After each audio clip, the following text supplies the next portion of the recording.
ঈদের টানা ছুটিতে সৈকত শহর কক্সবাজারে বাঁধ ভাঙা আনন্দে মেতেছেন ভ্রমণ পিপাসুরা। সাগর তীরে পর্যটকদের ঢল, নোনাজলে খুনসুটি কিংবা স্মৃতির ফ্রেমে নিজেদের বন্দী করতে ব্যস্ত অনেকেই।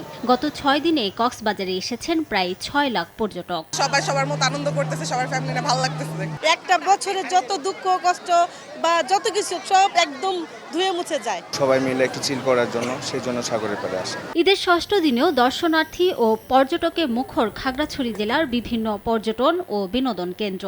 বিশেষ করে আলুটিলা গুহা, রিছাং ঝর্ণা, জেলা পরিষদ পার্কে পর্যটকের উপস্থিতি বেশি লক্ষণীয়। এছাড়া চেঙ্গি নদীর পাড় ও প্রাকৃতিক সৌন্দর্য মণ্ডিত বিভিন্ন স্থানও ভ্রমণ পিপাসুদের উপস্থিতিতে মুখর। পর্যটন নির্ভর ব্যবসা বাণিজ্যও বেশ জমজমাট। উঁচু নিচু রোডটা দেখেছি আঁকাবাঁকা, তারপর অনেক উপরে, তো এটা এত উপর থেকে কোনো সময় দেখা হয় নাই, তো এটা দেখেও খুব মজা লাগতেছে। বাংলাদেশে এত সুন্দর দৃশ্য আছে অথচ আমরা আসতে পারি না কাজের ব্যস্ততার কারণে। এখন মানুষটা বাড়ছে, তো আমরা খুব এনজয় করেছি আর কি। মাঠের অলরাউন্ডার আমি, আর ঘরের অলরাউন্ডার টাইলক্স।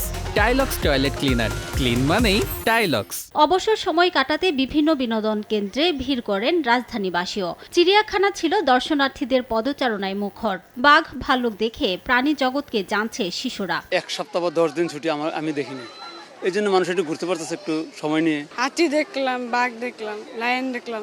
বাচ্চা কাচ্চা আছে ওই জন্য আসছি, বাচ্চারা দেখবে, ঘুরবে। বাচ্চার সাথে যে অ্যাটাচমেন্ট বাবা মায়ের, সেটা তো অন্য কারোর সাথে আর হয় না। ভবিষ্যতে শৌচাগার, সুপেয় পানির ব্যবস্থা সহ রাজধানীর বিনোদন কেন্দ্রগুলোর ব্যবস্থাপনায় আরও বেশি নজর দেওয়ার দাবি দর্শনার্থীদের।